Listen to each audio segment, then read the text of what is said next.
अस्सलाम वालेकुम नाजरीन, आज की बड़ी अपडेट में सऊदी अरब का यमन और गजा के लिए बड़ा कदम है। एक तरफ मसाम प्रोजेक्ट के जरिए यमन के जंगज़दा इलाकों से 1100 से ज़्यादा धमाका खेज आलात हटाए गए। वहीं किंग सलमान रिलीफ ने यमन, सूडान और पाकिस्तान में इंसानी मदद और तामीरी प्रोजेक्ट शुरू किए हैं, जिसमें हैजा से जंग, खुराक की फरहमी और रोज़गार के मौके शामिल हैं। इसी के साथ सऊदी वजीर खारिजा शहजाद फैसल बिन फरहान ने ब्रिटेन के हममनसब से गजा की सूरत हाल पर बात की है। इजरायली हमले रोकने के लिए इंसानी बहरान ख़त्म करने पर जोर दिया है। चलिए नाजरीन, तफसील से जानते हैं ये तीनों अहम खबरों को। जहां पहली खबर देख सकते हैं, सऊदी अरब का मसाम प्रोजेक्ट यमन में 1100 से ज़्यादा धमाका खेज आलात की सफाई की गई है। दोस्तों, आज हम आपको लेकर चलते हैं यमन, एक ऐसा मुल्क जो पिछले कई सालों से जंग, तबाही और इंसानी मुश्किल का सामना कर रहा है। लेकिन इसी जंग के बीच एक ऐसी कोशिश भी चल रही है जो जिंदगी बचा रही है, अमन का रास्ता खोल रही है। हम बात कर रहे हैं सऊदी अरब के मसाम प्रोजेक्ट की, जो king Salman humanitarian add and relief centre यानी किंग सलमान रिलीफ के तहत चल रहा है। सऊदी प्रेस एजेंसी के मुताबिक सिर्फ इस महीने में 1140 धमाका खेज हालात यमन के जंगज़दा इलाके से हटाए गए हैं। इनमें से 1090 न फटे हुए धमाके, 49 एंटी टैंक, एक एंटी पर्सनल माइन। नाजरीन, जब यह प्रोजेक्ट शुरू हुआ तब से लेकर अब तक 5 लाख से ज्यादा दूसरे धमाका खेज हालात को हटाया गया। ये माइन और धमाका खेज सामान जो अलग अलग सूबों और गांवों में लगाया गया था, बिखरा पड़ा था, बरसों से आम शहरियों, बच्चों और किसानों की मौत का साया बना हुआ है। कई जगह तो स्कूल, सड़कों और यहाँ तक कि खेतों में भी माइन दबे हुए थे, जिससे न सिर्फ जानी नुकसान होता था बल्कि खेती बाड़ी और रोजगार भी ठप हो जाता था। मसाम की अहमियत सिर्फ इस काम तक सीमित नहीं है कि माइन हटा दी जाए। ये प्रोजेक्ट लोकल डिमाइनिंग इंजीनियरों को ट्रेनिंग देता है, उन्हें आधुनिक औजार और टेक्नोलॉजी से लैस करता है और उन लोगों की मदद करता है जो इन धमाका खेज आलात से जख्मी हुए हैं। इनकी टीमें गांवों, सड़कों और स्कूल की सफाई करके न सिर्फ सुरक्षित आवाजाही को मुमकिन बनाती है बल्कि इंसानी मदद यानी फूड सप्लाई, मेडिकल एंड और राहत के सामान को सही जगह तक पहुंचाने में भी मदद करती है। इन कोशिशों का नतीजा है कि हजारों बेघर लोग और किसान अपनी ज़मीनों पर वापस लौट पाएँ, खेती फिर से शुरू कर पाएँ और अपने रोज़गार को बहाल कर पाएँ। इस काम के लिए मसाम को न सिर्फ यमन के अंदर बल्कि यूनाइटेड नेशन और कई बैनुल अक़वामी तंजीमों से खुलकर सराहना भी मिल रही है। जहां सऊदी अरब की तरफ से ये बड़ा कदम उठाया गया, क्योंकि सऊदी की बात आती है तो कुछ लोग ये बताते ज़रूर हैं कि नदीम भाई आपको कितना पैसा मिला है सऊदी से या यूएई से, उसकी तारीफ़ों के पुल बांधने लग जाते हो। अगर आप अच्छा काम करेंगे तो आपकी तारीफ भी की जाएगी, और जहां आप खामोशी इख्तियार कर लेंगे तो तनकीद का सामना भी करना पड़ेगा। और सिर्फ यही नहीं बल्कि आप दूसरी खबर देखें, सऊदी अरब का king Salman humanitarian and relief centre इस हफ्ते भी दुनिया के सबसे नाजुक और मुतासिर इलाकों में इंसानी मदद का सिलसिला जारी रखे हुए।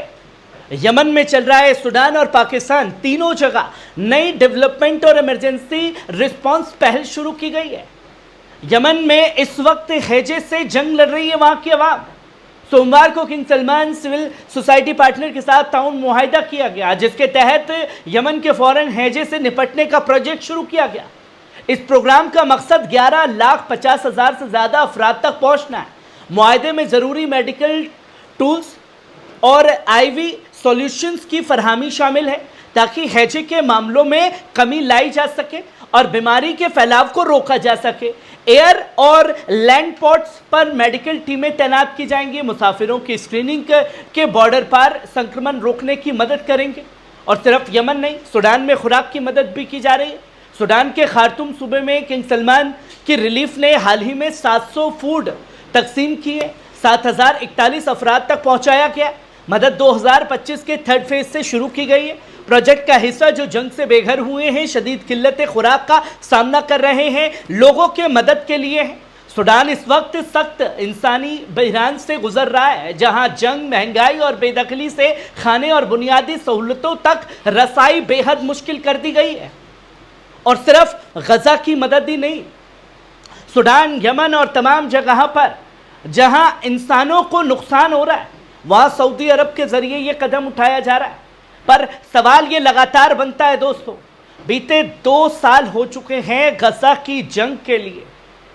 यहां अगर किसी अरब मुल्क को जरूरत पड़े तो उसे इजराइल से परमिशन की जरूरत नहीं है मदद पहुंचाने के लिए, पर यहां खामोशी इख्तियार करके बैठे हुए हैं कि इजराइल बोलेगा तब जाकर के कदम उठाएंगे, या इजराइल नहीं भी बोलेगा तो इजराइल के डैडी डोनाल्ड ट्रंप के पास जाएंगे, उससे बोलेंगे कि बिलियन ट्रिलियन बंद कर दिया जाएगा, आप उससे बोलें कि राहत सामग्री पहुंचाने दी जाए। क्योंकि राहत सामग्री ना पहुंचाने के चलते पूरी दुनिया में हमारी भर पिट रही है, जिससे हमें अपनी छवि को भी बचाना, उसे सुधारना भी है। तो चलिए मदद पहुंचाते हैं। लगातार मदद पहुंचाने का सिलसिला जो है हर जगह सऊदी अरब की तरफ से जारी है। वहीं आप तीसरी खबर देखें, सऊदी यूके फोन बातचीत। रियाद से एक अहम खबर, सऊदी वजीरे खारिजा शहजाद फैसल बिन फरहान ने ब्रिटेन के वजीर खारजा डेविड लेमी से टेलीफोन पर बातचीत की। सऊदी प्रेस एजेंसी के मुताबिक दोनों रहनुमाओं ने गजा पट्टी की ताज़ा सूरत हाल, इजरायली हमले और उल्लंघनों को रोकने की ज़रूरत और वहां के बाशिंदों पर जारी इंसानी बहरान को ख़त्म करने के तरीकों पर बात की है। यह फ़ोन कॉल उसी दिन हुआ जब गजा संकट पर सिक्योरिटी काउंसिल का इजलास हुआ, जिसकी दरख्वास्त ब्रिटेन समेत कई मुल्कों ने की थी। इस बैठक में ब्रिटेन के साथ डेनमार्क, फ्रांस, यूनान और स्लोवेनिया इजराइल से मुतालबा किया कि वो गजा में फौजी कार्रवाई को बढ़ाने के हालिया फैसले से पीछे हटे, क्योंकि इससे फ़लस्तीन अवाम की तकलीफ पड़ेगी। और सऊदी अरब की तरफ से यूरोप कंट्रियों से बात तब की गई जब कल नेतन्याहू के जरिए गजा की जंग को और बढ़ाने की बात कही गई। अरब हर जगह से प्रेशर जो है इजराइल के ऊपर बनाने की कोशिश की जा रही है। और बात इस पर भी हुई जो नेतन्याहू ने डंके की चोट पर इंटरनेशनल मीडिया के सामने आकर गजा को लेकर के झूठ बोला। और अब सऊदी अरब का साफ तौर पर कहना है कि अगर नेतन्याहू ने गजा में कुछ भी नहीं किया है, और यही बात हमास भी कह रहा है कि अगर आपने कुछ नहीं किया है तो इंटरनेशनल मीडिया को जाने की इजाज़त दी जाए फ़लस्तीन के अंदर, तो सब दूध का दूध पानी का पानी हो जाएगा कि असल में आपने कितना इंसानों को नुकसान पहुंचाया और कितना हमास को पहुंचाया।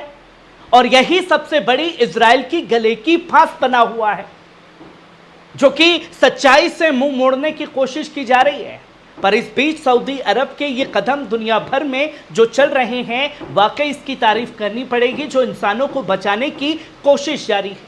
कैसी लगी खबर, कमेंट बॉक्स में आकर के अपनी राय जरूर दीजिएगा। शुक्रिया।